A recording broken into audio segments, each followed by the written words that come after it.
सृष्टिकर्ता मेरा पिता बन गया।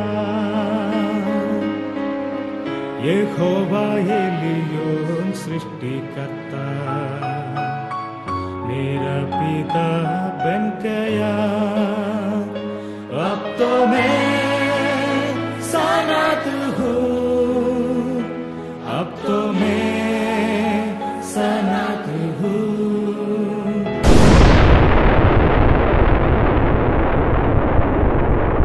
आजादी का इस नए एपिसोड में आप सभी लोगों का स्वागत।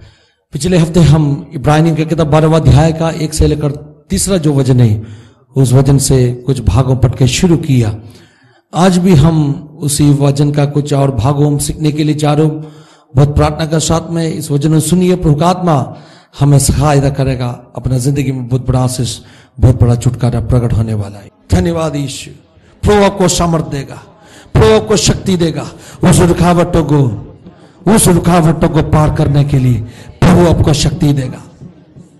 मैंने कहा रोकने वाला रुकावट दो तरह। एक तरह रुकावट शैतान बीच रास्ता में लाने वाला रोकने वाला वस्तुओं, रुकावटों, समस्याओं, कुछ शक्तियों को, कुछ व्यक्तियों को, कुछ घटनाओं को अपना आगे बनाया है शैतान हमें रोकने के लिए। शहर पनाह जैसे, बड़े पहाड़ जैसे कुछ समस्याओं में आगे खड़ा है। लेकिन हमने क्या सुना? हमने सुना प्रभु ने उस पहाड़ों को क्या करेगा। हालेलुया। पिछले हफ्ते हम सुना जब प्रभु पहाड़ों को छुएगा, प्रभु को उपस्थिति में पहाड़ों पिघल जाएगा। प्रभु को उपस्थिति में पहाड़ों मूंग जैसे पिघल जाएगा। आपका आगे खड़ा है उस जो रुकावट का पहाड़ों, आपको रोकने वाला उस रुकावटों का वस्तुओं प्रभु को उपस्थिति में मूंग जैसे पिघल जाएगा। खुद के पार करने का सामर्थ, बड़े शहर पनाह जैसे रुकावटों को, द्वारों को खुद के पार करने का सामर्थ प्रभु आपको दे देगा। और एक बार पढ़िए इब्रानियों 12 का 1। हालेलुया।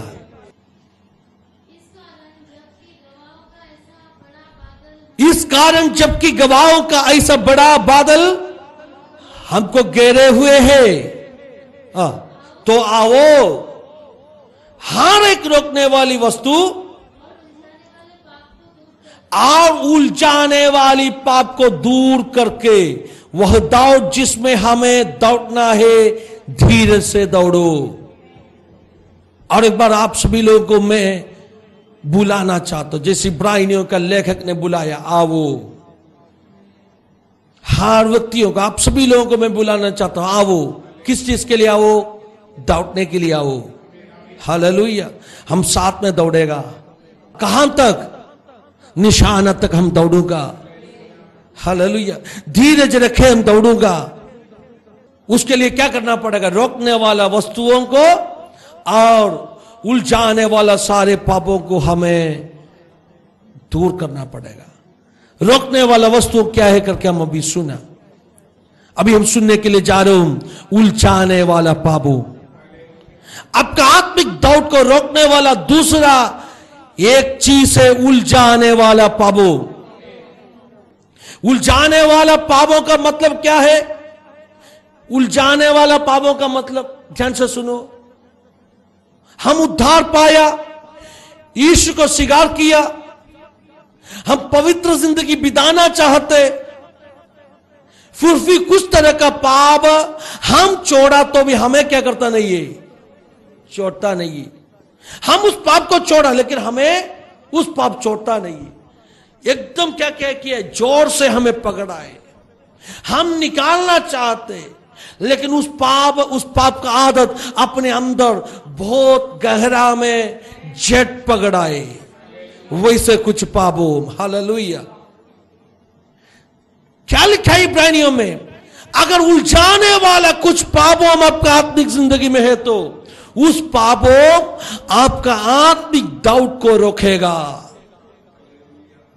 आगे दौड़ना चाहते आप लेकिन इस पापों क्या करेगा मालूम है?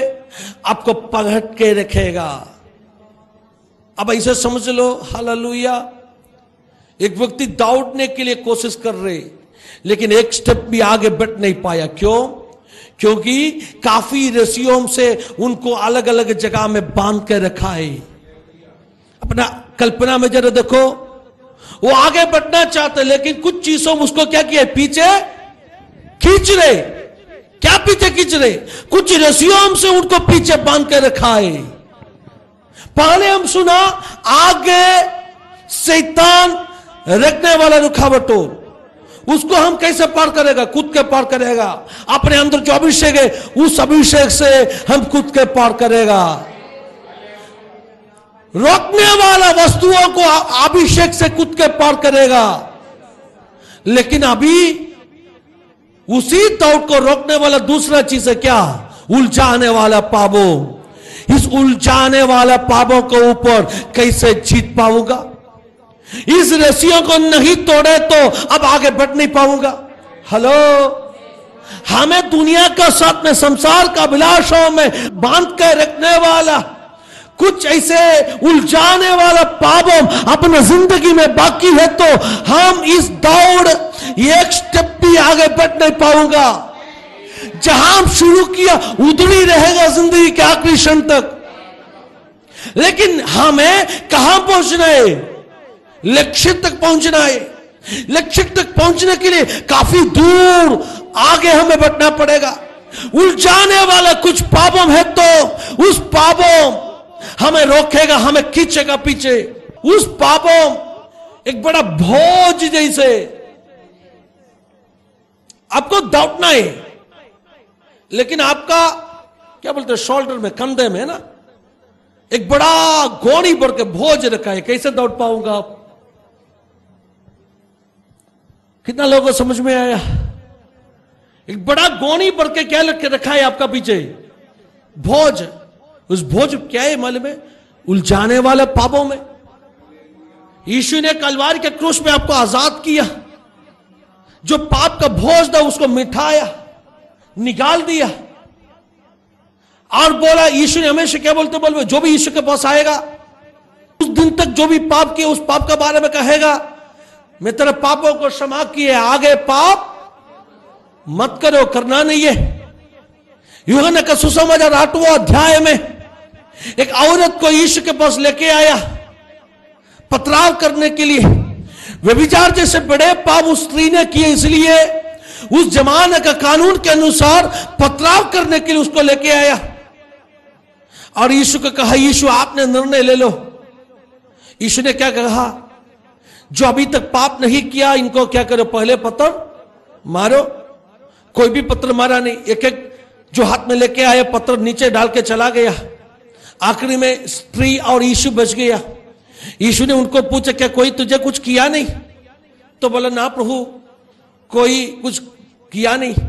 तो यीशु ने क्या कहा मालूम है? ठीक है, तुम जाओ, शांति के साथ में जाओ, आगे पाप करना नहीं है। This is the condition.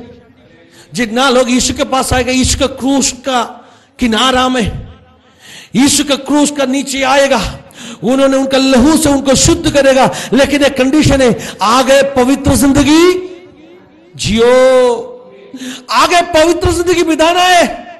पाप क्षमा मिलागा बोल के कुछ भी करना नहीं है। लेकिन इधर इब्रानियों की किताब में क्या लिखा है?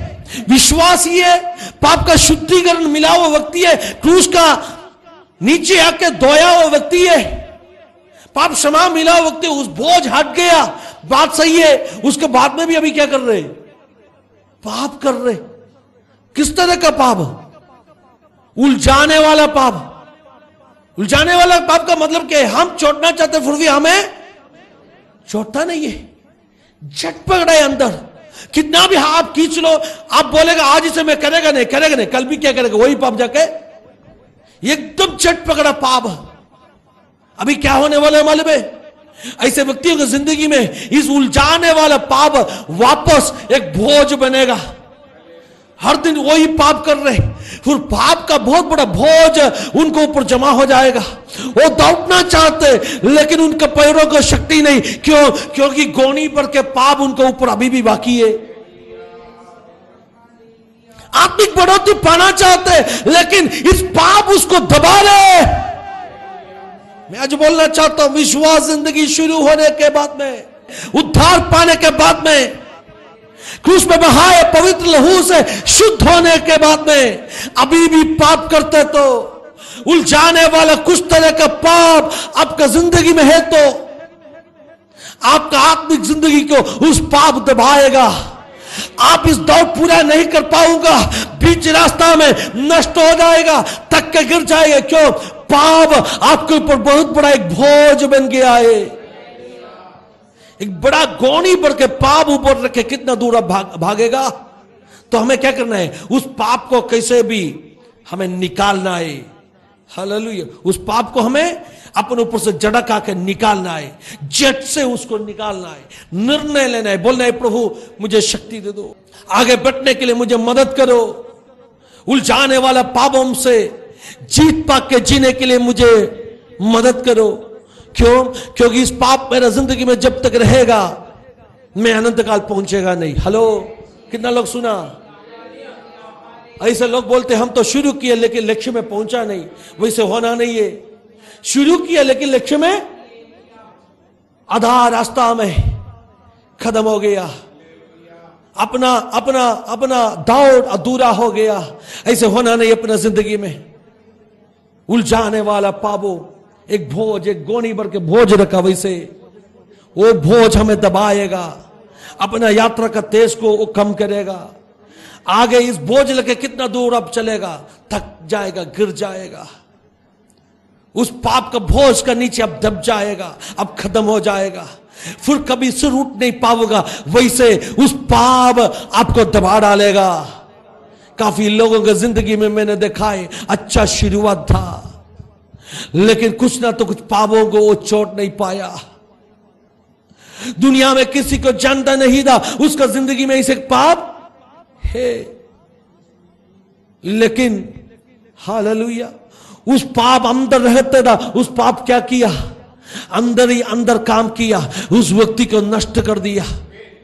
कुछ तरह का पाप एक कैंसर जैसे, मेरा प्यारे शिशो, हेलो, कुछ तरह का पाप एक कैंसर जैसे, दौड़ा कैंसर अंदर रहेगा, एक सेल है ना, एक कोश कैंसर का अंदर रहेगा, वो बढ़ेगा, बैठ के क्या करेगा? उस व्यक्ति को नष्ट करेगा। वैसे ही पाप एक कैंसर जैसे आपके अंदर दौड़ाई होगा, लेकिन आपको पूरा आपका आत्मिक जिंदगी को नष्ट करने के लिए वो दौड़ा कैंसर काफी है। यीशु ने एक बार क्या कहा? फरीसियों का जो कपट भक्ति को क्या करो, उसे दूर रहो कहा। उसको यीशु किस चीज के साथ में तुलन किया? खमीर, है ना। फरीसियों के कपट भक्ति को यीशु ने खमीर के साथ में तुलन किया। दौड़ाई खमीर, ईस्ट बोलते हैं, ईस्ट। हम आटा में दौड़ाई ईस्ट डालेगा तो पूरा उस आटा को क्या करेगा? वो फूका देगा। वैसे ही होते हैं पाप, दौड़ाई होगा, दौड़ाई खमीर होगा, लेकिन पूरा आत्मिक जिंदगी क्यों करेगा? नष्ट करेगा। अब मत बोलो दौड़ाई खमीर है मेरे जिंदगी में, वो दौड़ा काफी है, बाकी सब अच्छा होगा, लेकिन दौड़ा खमीर क्या करते हैं? पूरे आटा को क्या करते हैं? आमीन। वैसे ही होगा आपका आत्मिक जिंदगी की अवस्था। आज समर्पण करो, उलझाने वाला पापों को जिंदगी से दूर करो। उलझाने वाला पापों, हमें पीछे खींचने वाला कुछ वस्तुओं जैसे, हम दौड़ना चाहते लेकिन हमें पीछे खींच रही, हम शक्ति इस्तेमाल कर रहे। हम हर उपवास प्रार्थना में, ध्यान से सुनो, हर उपवास प्रार्थना में हम अभिषेक पाते, वो शक्ति इस्तेमाल कर रहे, लेकिन ये शक्ति सब कहां चला जाते? ये जो पाए हुए अभिषेक, पिछले दिनों में पाए हुए अभिषेक सब कहां चला जाते? आपको मालूम है? ये अभिषेक सब व्यर्थ में जा रहे। क्यों? ये अभिषेक सब ये उलझाने वाला पापों पीछे खींच रहे हमें। हम दौड़ना चाहते हैं ये अभिषेक के साथ में। हम किसके साथ में दौड़ना चाहते हैं? अपने बराबर लोगों के साथ में नहीं, घोड़ों के साथ में। क्यों दौड़ नहीं पाते? क्योंकि उलझाने वाला पापों हमें पीछे खींच रहे। अभी आप समझ लो, हालेलुया। कोई एक दौड़ रहे और उसको एक रस्सी बांध के कोई पीछे खींच रहे, उसको डबल शक्ति इस्तेमाल करने का आगे दौड़ने के लिए। सही है ना? वैसे ही हो रहे अपने आत्मिक जिंदगी की अवस्था। हम दौड़ना चाहते लेकिन कुछ चीजों में पीछे खींच रहे। जो पाए वो अभिषेक पूरा वर्थ में इस शक्तियों का ऊपर हम क्या कर रहे, इस्तेमाल कर रहे। इस पाप का शक्तियों हमें पीछे खींच रहे, इसलिए हम पाए वो सारे अभिषेक वर्थ में जा रहे। हेलो, ऐसे नहीं बॉस में अभिषेक नहीं मिला, लेकिन कुछ ना तो कुछ चीज हमें क्या कर रहे, पीछे खींच रहे। हमें तोड़ना है उस रस्सियों को, उस पाप का रस्सियों को हमें तोड़ना है। उस पाप का रस्सियों को हमने अच्छा शुरू किया, लक्ष्य में नहीं पहुंचा तो कितना बड़े दुख का बात है। आज ऐसे बोले प्रभु जी मैंने शुरू किया अच्छे रीति में दौड़ने के लिए, उलझाने वाला, मुझे पीछे खींचने वाला मेरा अंदर जट पकड़ा, कुछ पापों के ऊपर जीत पाने के लिए मुझे मदद करो। हालेलुया। हमें तोड़ना है उस उलझाने वाला पापों का रस्सियों को। इसे कहानी, एक दिन एक आदमी उसको नदी पार करके जाना चाहता था। उन्होंने शाम को क्या किया, नदी का किनारा में पहुंचा। तब तक क्या ना, जो नाव चलाने वाला आदमी घर में चला गया था और इस आदमी ने थोड़ा लेट आया, थोड़ा दारू सब पी के आधा होश में आया। दारू पीने वाले व्यक्तियों कुछ भी करेगा, सही है ना, गंदे आदत है। हालेलुया। अभी क्या हो गया मालूम, थोड़ा दारू पी के लेट आया और नाव चलाने वाला व्यक्ति तो चला गया। नाव तो किनारा में लगाया था रस्सी बांध के। इस आदमी ने क्या सोचा मालूम, ठीक है काम करेगा, मैं खुद नाव चलाएगा। उन्होंने नाव के अंदर बैठ गया और उन्होंने क्या किया, उसका जो क्या बोलते पेडल है ना, है पंखा इस्तेमाल करके आगे जाने के लिए तैरना शुरू किया। हालेलुया। शाम से लेकर क्या कर रहे, पंखा इस्तेमाल कर रहे, घंटों आगे चला गया और सुबह हो गया। उन्होंने देखा तो कहां नाव खड़ा है मालूम है, जहां शुरू किया उधर ही खड़ा है। क्या हो गया, इतना रात पूरा क्या कर रहा था, पंखा चला रहा था, लेकिन अभी तक 1 इंच भी आगे बढ़ा नहीं, 1 फुट भी आगे बढ़ा नहीं। क्यों मालूम है, क्योंकि नाव को किनारे में लगाया, रस्सी को खोला नहीं, इसलिए पंखा पूरा रात चलाया लेकिन 1 फुट भी आगे बढ़ नहीं पाया। हालेलुया। काफी लोग आत्मिक जिंदगी की अवस्था ही सही होते, बहुत मेहनत करते आत्मिक बढ़ोतरी के लिए, बहुत दौड़ने के लिए कोशिश कर रहे, लेकिन 1 फुट भी आगे बढ़ नहीं पाया। क्यों, कुछ ना तो कुछ उलझाने वाला पापो उसको पीछे खींच रहे। हालेलुया। उसको पीछे खींच रहे। हालेलुया। कुछ ना तो कुछ रस्सियों में उसको बांध के रखा है इस संसार का अभिलाषों का साथ में। हमें उस रस्सियों को खोलना पड़ेगा, उस स्वभावों को तोड़ना पड़ेगा, उस उलझाने वाला पापों को तोड़ना पड़ेगा। ऐसे काफी लोगों को मैंने देखा है, विश्वास में आने के बाद में भी क्या करते हैं, अभी भी छोटा छोटा पापों को गुप्त में करने वाला लोग। मैं जानते प्रभु का दया से अपना कलीसिया में कोई ऐसे है नहीं, इसके लिए मैं प्रभु का धन्यवाद देना चाहता। मैं जानते ऐसे लोग होते विश्वासियों में, लेकिन अभी भी क्या करेगा, थोड़ा सीक्रेट में गुप्त में जाकर दारू पिएगा, तंबाकू खाएगा, सिगरेट इस्तेमाल करेगा, बीड़ी पिएगा। हालेलुया। कौन है, नाम में कौन है, विश्वासी है। अभी तक मालूम भी नहीं पड़े इसका फर्क क्या है, अभी भी वही काम हम वापस कर रहे। विश्वासी बनने के बाद में भी बीड़ी पीते, विश्वासी बनने के बाद में भी तंबाकू मुंह में चबाते। हालेलुया। उलझाने वाला पापो छोड़ दो, उसको, उस आदतों को छोड़ दो। कोई मुझे पूछा, पास्टर ये तंबाकू बीड़ी सब कैसे पाप हो सकते? प्रभु के वचन में क्या लिखा है मालूम है? अपना शरीर परमेश्वर का मंदिर है। ये क्या है अपना शरीर? परमेश्वर का मंदिर है। और वचन में लिखा है परमेश्वर का मंदिर को नाश करने वाला व्यक्तियों को परमेश्वर नाश करेगा। इसका मतलब अपना शरीर को अगर हम खुद नाश करेगा तो परमेश्वर हमें नाश करेगा। तो परमेश्वर का मंदिर है अपना शरीर। इस मंदिर को पवित्र पावन रखना अपना जिम्मेदारी है। इस मंदिर को नाश करने वाला कोई भी चीज हो, हम खाना नहीं है, पीना नहीं है। दारू, सिगरेट, तंबाकू जैसे जो भी है नशे का आदतों, ये सब कुछ क्या कर रहे? अपना शरीर को नाश कर रहे। ऐसे नाश करने वाला कुछ भी चीज खाएगा तो पिएगा तो हम खुद पापी बन रहे। उलझाने वाला पाप है। अब ऐसे व्यक्ति को पास्टर का रूप में स्वीकार कर पाऊंगा क्या, जिस पास्टर सिगरेट पीते? हेलो, मैं पूछ रहा हूं आपको। अगर कोई भी पास्टर तंबाकू मुंह में डालते तो उस व्यक्ति को पास्टर के रूप में आप स्वीकार कर पाऊंगा? मैं कभी स्वीकार नहीं कर पाऊंगा। क्यों? क्योंकि आपको जानते हैं यह सब चीज गंदा है। अगर पास्टर नहीं कर सकते तो विश्वासियों कैसे कर पाऊंगा? हेलो, ये बात ऐसे सोच लो। आपका पास्टर सिगरेट पिएगा तो आप उस पास्टर को मानेगा नहीं। आपका पास्टर तंबाकू खाएगा तो उस पास्टर को मानेगा नहीं। तो आप कैसे कर सकते हैं? उलझाने वाला पाप हमसे दूर हो जाओ। शरीर को हानि पहुंचने वाला नशे का आदतों से लोग क्या करना है? दूर होना है। आज भी मैं देखा है काफी लोग विश्वास में आने के बाद में भी, कलीसिया में आने के बाद में भी, यीशु को स्वीकार करने के बाद में भी वैसे गंदे आदतों को छोड़ेगा नहीं। उलझाने वाला पापों से हमें दूर रहना है।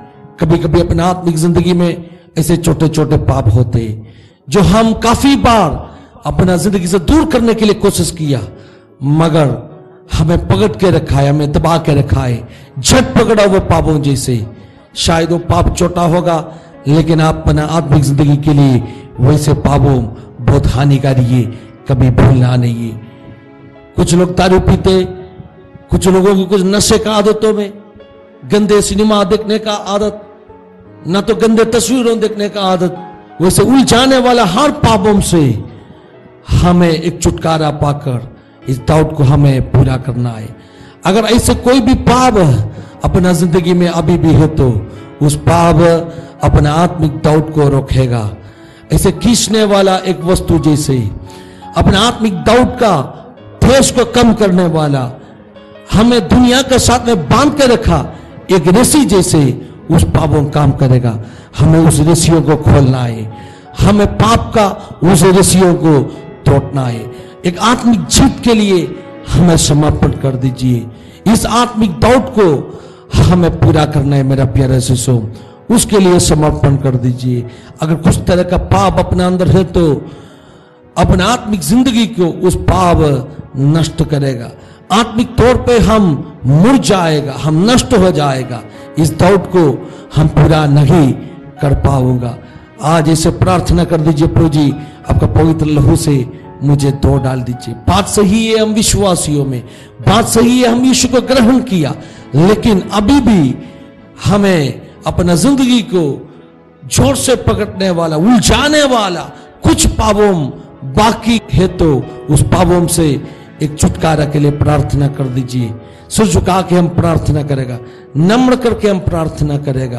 पाप के साथ में कभी भी समझौता करना नहीं है, लेकिन प्रभु के वचन में लिखा है, उसी जो इब्रानी की किताब 12वां अध्याय का 4वां वचन हम पढ़ेगा तो उधर लिखा है हमें पाप का विरुद्ध में लड़ना है। अगर अपना आगे रोकने वाला वस्तुओं में आया, हमें उस वस्तुओं को खुद के पार करना है।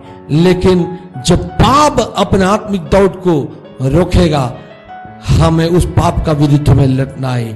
पाप के साथ में कभी भी समझौता करना नहीं है, मगर पाप के विरुद्ध में लड़ना है। पाप का विरुद्ध में लड़कर पाप का ऊपर जीत पाकर एक आत्मिक जिंदगी बिताने के लिए समर्पण कर दीजिए।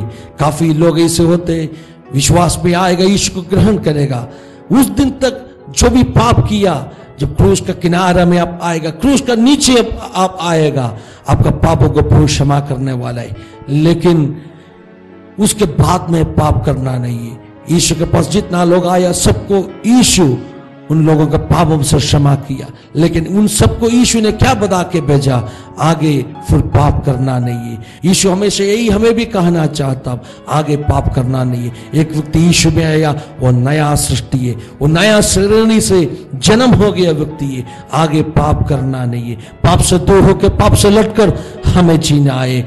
अगर पाप से लड़ाई नहीं करेगा तो इसका मतलब हम पाप का साथ में समझौता कर रहे, पाप के साथ में समझौता करके, पाप के साथ में कॉम्प्रोमाइज करके हमें अपना डाउट को हमें पूरा नहीं कर पाओगा। इसलिए अपने आप समर्पण कर दीजिए, ऐसे प्रार्थना कर दीजिए, प्रभु जी दुनिया का साथ में मुझे बांध के रखा, हर रस्सियों को मैं खोलना चाहता हूं। दुनिया के साथ में मुझे जोड़ के रखा, मुझे पीछे खींच रहा हूं, हर पाप के स्वभावों के ऊपर जीत पाके मुझे आगे बढ़ना चाहता, उसके लिए समर्पण कर दीजिए। ये आंखों बंद कर दीजिए। पिछले 3 सप्ताहों से प्रभु का आत्मा हमें सुनाया एक आत्मिक दौड़ कैसे करना है, रोकने वाला वस्तुओं को खुद के पार करके और उलझाने वाला पाप का रस्सियों को तोड़कर हमें इस दौड़ को पूरा करना है। अगले हफ्ते भी हम इसी वचन का कुछ भागों आगे सुनने वाला है। इस वचन का आगे भागों में लिखा है, यीशु को ध्यान से देखो। जैसे हम इस दौड़ेगा, हमें किसको ध्यान से देखना है? यीशु को, और यीशु से हमें सीखना है। अगले हफ्ते इसी वचन का बाकी भागों हम सुनने वाला है। अभी सभी लोग साथ में जो वचन हम सुना, उस वचनों का सामने नम्र करके प्रार्थना करेगा। प्यारे पिता, इस अच्छा वचन के लिए धन्यवाद देते प्रभु जी। अपने आत्मिक जिंदगी को रोकने वाला, अपने आत्मिक दौड़ को रोकने वाला, हमें दबा के रखने वाला, उलझाने वाला, हर पापों से जीत पाकर एक कामयाबी मसीह की जिंदगी बिताने के लिए हमें सहायता कर दीजिए। उसके लिए मैं समर्पण करते हैं। हर दर्शकों के लिए प्रार्थना करते हैं, उनका आत्मिक विषयों में, आर्थिक विषयों में, शारीरिक, मानसिक, पारिवारिक हर विषयों में यीशु नासरी के नाम में हम छुटकारा, जीत, चंगाई बुला के प्रार्थना करते हैं।